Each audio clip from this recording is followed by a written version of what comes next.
بسم اللہ الرحمن الرحیم۔ محترم ناظرین، السلام علیکم ورحمۃ اللہ وبرکاتہ۔ ہماری جنگ اسلام کو اقتدار میں لانے کی ہے۔ تفصیلات کے مطابق جمعیت علماء اسلام کے سربراہ مولانا فضل الرحمان صاحب نے کہا ہے کہ ہماری جنگ اسلام کو اقتدار میں لانے کی ہے۔ پاکستان تنزلی کی انتہا کو ہے، کوئی تو خرابی ہے۔ ہمارے ملک میں قانون شکن طاقتور اور ادارے کمزور ہیں۔ کہیں عسکریت پسندی، کہیں ڈاکے تو کہیں چور بازاری ہے۔ انسانی حقوق پر ڈاکہ ڈالنے والوں کا کڑا احتساب ہونا چاہیے۔ لاڑکانہ میں جمعیت علماء اسلام کی جانب سے لاڑکانہ اور قمبر شاداد کوٹ میں عام انتخابات میں حصہ لینے والے جمعیت علماء اسلام اور GDA کے امیدواروں کی مہم کے سلسلہ میں جامعہ اسلامیہ میں تقریب سے خطاب کرتے ہوئے قائد جمعیت مولانا فضل الرحمان صاحب نے کہا کہ جمہوری سیاست میں ویسے تو تمام تر ذمہ داری حکمرانوں اور سیاستدانوں پر ڈالی جاتی ہے اور واقعی وہ اس کے ذمہ دار ہوتے بھی ہیں۔ اپنے منصب اور حلف کے اعتبار سے ان کا فرض بنتا ہے کہ وہ آئین اور قانون کے دائرے میں ملک، صوبے اور عوام کی خدمت کریں، لیکن الیکشن ایک ایسا ماحول ہوتا ہے جہاں ذمہ داری عوام کی طرف آ جاتی ہے اور عوام کی ذمہ داری اپنے سیاستدانوں کو منتخب کرتی ہے۔ 8 فروری تک جو آنے والے دن ہیں یہ اب عوام کی ذمہ داریوں کے دن ہیں، اور کل اگر کچھ اچھا یا برا ہوتا ہے تو اس کا اشارہ آپ کے فیصلوں کی طرف ہوگا۔ ہم نے 75 سال گزار لیے، ہمارے خطے کے پڑوس کی دنیا کہاں سے کہاں پہنچ گئی ہے۔ جن کے افسران اور ماہرین فن کی تربیت پاکستان دیتا تھا، آج وہ ترقی کی عروج پر ہیں اور پاکستان تنزلی کی انتہا پر کھڑا ہے۔ کہیں تو کوئی خرابی ہے، کہیں تو کوئی ذمہ داریوں سے نبرد آزما نہیں ہوا، چاہے سیاستدان ہوں چاہے عوام ہو۔ پاکستان بنا تو بر صغیر کے مسلمانوں نے اس وطن عزیز کے لیے قربانیاں دی، لاکھوں مسلمان شہید ہو گئے۔ انہوں نے کہا کہ ملک کا معاملہ انسانی حقوق کا تحفظ، معیشت کی بہتری اور قوم کو خوشحال معیشت دینا ہے۔ ہم نے نعرے لگائے ہیں لیکن ہم پیچھے آئے ہیں اور اوپر نہیں گئے۔ ہم کب تک نعروں کے پیچھے چلتے رہیں گے اور کب تک نعرہ لگا کر لوگوں کو پیچھے چلاتے رہیں گے؟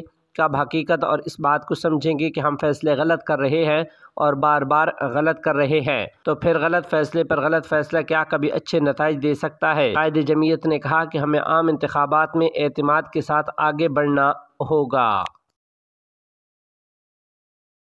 کراچی تبلیغی اجتماع ختم، فلسطین سمیت عالم اسلام کے لیے دعائیں۔ تفصیلات کے مطابق عالمی تبلیغی اجتماع کا کراچی اجتماع رقت آمیز دعا کے ساتھ ختم ہو گیا۔ 120 ایکڑ سے زائد اراضی پر تل دھرنے کی جگہ نہیں تھی۔ دعا کے وقت تک شرکاء کی تعداد 10 لاکھ سے متجاوز تھی۔ 1000 سے زائد جماعتیں ملک بھر میں تبلیغ کی غرض سے نکلی ہیں۔ علماء اکرام کا کہنا تھا کہ ہمیں اعمال کے فضائل لوگوں کو بتانے چاہیے۔ مسائل بتانا علماء اکرام کا کام ہے، اس لیے خود کو فضائل تک محدود رکھیں۔ نماز فجر کے بعد مرکزی مبلغ ڈاکٹر سلیم نے بیان کیا، جس کے بعد مرکزی مبلغ مولانا ضیاء الحق نے تبلیغ کے لیے ملک بھر میں نکلنے والی جماعتوں کو ہدایات دیتے ہوئے کہا کہ ہمیں دوسروں کی اصلاح کی نیت کی بجائے اپنی اصلاح کی نیت کرنی چاہیے۔ ہمیں خود کو دین کے مطابق ڈھالنا چاہیے۔ ہمارا ہر عمل اللہ تعالیٰ کے حکم کے مطابق ہو۔ ہمارے اندر دین کے زندہ ہونے کی فکر اور نیت ہونی چاہیے۔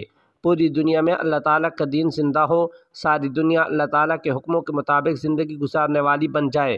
ہمیں صرف اپنی ذات نہیں بلکہ اپنی استعداد کے مطابق دین کے زندہ ہونے کا کام بھی کرنا ہے۔ انہوں نے کہا کہ معاشرے میں اگر بے دینی ہوگی تو فرد کی ذاتی اصلاح ثانوی حیثیت رکھتا ہے۔ دعوت، تعلیم و تعلم، ذکر اور خدمت یہ وہ اعمال ہیں جو ایک داعی کے لیے ضروری ہے۔ ان اعمال کا مزاج حاصل کرنے کے لیے ضروری ہے کہ ہم کاموں کو مستقل اپنائیں۔ اگر ہماری زندگی سنت کے مطابق ہوگی تو اللہ تعالیٰ ہمیں کامیابی نصیب فرمائے گا۔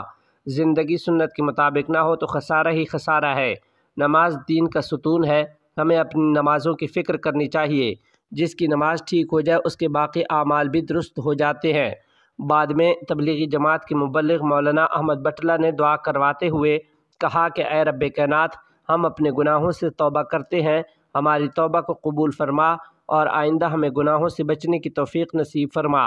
اے ہمارے رب کریم، فلسطین سمیت دنیا میں جہاں بھی مسلمانوں پر ظلم و ستم ہو رہا ہے، اس ظلم و ستم سے انہیں محفوظ فرما، امت مسلمہ کے تمام مسائل حل فرما اور ہمیں اسلام پر چلنے کی توفیق عطا فرما اور ہمیں دین کے ساتھ جوڑ دے۔ طلباء موجودہ زمانے کے چیلنجز کا سامنا کرنے کے لیے تیار رہیں۔ تفصیلات کے مطابق دارالعلوم دیوبند میں محتمم و شیخ الحدیث مولانا مفتی ابوالقاسم نعمانی صاحب دامت برکاتہم العالیہ نے بخاری شریف کا آخری درس دیا اور طلباء کو قیمتی نصیحتوں سے نوازتے ہوئے رقت آمیز دعا کرائی۔ اس دوران 7 طلباء کا نکاح بھی پڑھایا گیا۔ آخری حدیث شریف پر گفتگو کرتے ہوئے مفتی ابوالقاسم نعمانی صاحب نے حضرت امام بخاری رحمہ اللہ کے فضل و کمال اور علم حدیث کے تعلق سے ان کے علمی کارناموں پر تفصیل سے روشنی ڈالی۔ انہوں نے کہا کہ امام بخاری رحمہ اللہ نے ذخیرہ احادیث کی تلاش و جستجو اور اس کی حفاظت کے لیے دور دراز کے اسفار کیے اور اس عمل کے لیے اپنی زندگی وقف کر دی۔ آخری درس دیتے ہوئے مفتی ابوالقاسم نعمانی صاحب نے کہا کہ طلباء موجودہ زمانہ کے چیلنجز کا سامنا کرنے کے لیے تیار رہیں۔ انہوں نے طلباء سے خطاب کرتے ہوئے کہا کہ آپ علم کے ساتھ ساتھ زیور عمل سے بھی آراستہ ہوں۔ آج آپ ادارہ کی چہار دیواری سے نکل کر میدان عمل میں قدم رکھ رہے ہیں۔ اشاعت دین کی عظیم ذمہ داری اب آپ کے کاندھوں پر ہے۔ آپ کو مثبت انداز میں تبلیغ دین اور دعوت اللہ کا فریضہ انجام دینا ہے۔ انہوں نے طلباء کو نصیحت کرتے ہوئے کہا کہ حب مال اور حب جاہ سے بچیں، عہدے اور تنخواہ کے لیے لڑائی سے خود کو محفوظ رکھیں، سنت سے محبت اور توحید خالص کو لازم پکڑیں، اپنی ہی نہیں بلکہ پوری قوم اور ملت کی فکر کریں۔ موجودہ وقت میں ارتداد کے فتنے کا ڈٹ کر مقابلہ کریں۔ ایمان میں ذرا سا تردد بھی بہت بڑا خسارہ ہے۔ انہوں نے کہا کہ دینی تعلیم کے لیے مکاتب وقت کی سب سے بڑی ضرورت ہے۔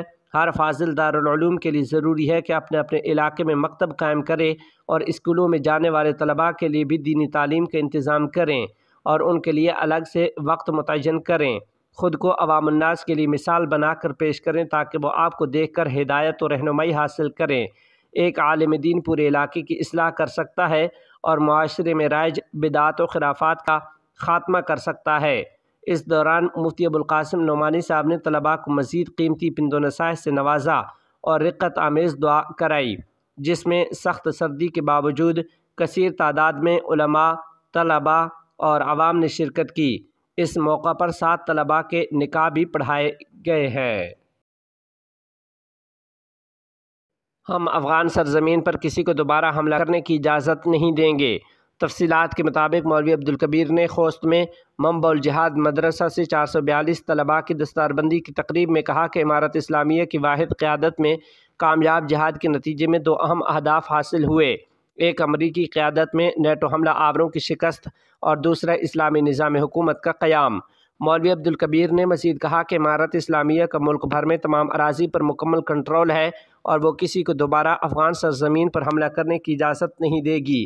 انہوں نے یہ بھی کہا کہ امارت اسلامیہ افغانستان کی مجاہد عوام کو گزشتہ 20 سالہ جہاد میں اپنا ساتھی سمجھتی ہے، جس نے اسلامی نظام کے قیام کے لیے ہر میدان میں قربانیاں دی ہیں۔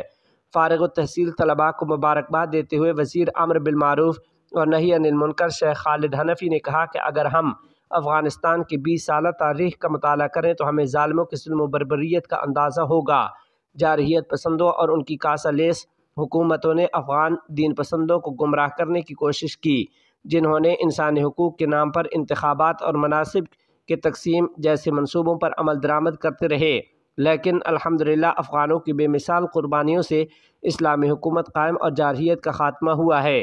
انہوں نے فارغ التحصیل طلباء کو مخاطب کرتے ہوئے کہا کہ معاشرے کی اصلاح کرنا آپ کی ذمہ داری ہے۔ خالد حنفی نے کہا کہ امیر المؤمنین حفظہ اللہ کے 6 نکاتی فرمان سے ہماری بہنوں کو خود مختار بنایا گیا ہے کہ اگر ان پر کوئی ظلم کرے تو وہ اپنے حق کے لیے آواز بلند کر سکتی ہے۔ یہی حقیقی آزادی ہے۔ دشمن جتنا بھی زور لگائے ہم دین اسلام کے ایک حکم سے پیچھے نہیں ہٹیں گے۔ اسی دوران افغان شخصیات سے رابطہ کمیشن کے رکن حافظ انس حقانی نے کہا کہ آج دین کا مرجع ملا اور عالم ہے۔ ہمیں خوش اخلاقی سے کام لینا چاہیے اور کسی کے ساتھ سخت زبان استعمال نہیں کرنی چاہیے۔ کسی کو معمولی غلطی پر خدمت سے محروم نہ کرنا چاہیے۔ انہوں نے مزید کہا کہ اب وقت آ گیا ہے کہ ان تمام مسائل کو پیغمبرانہ اخلاق سے حل کیا جائے۔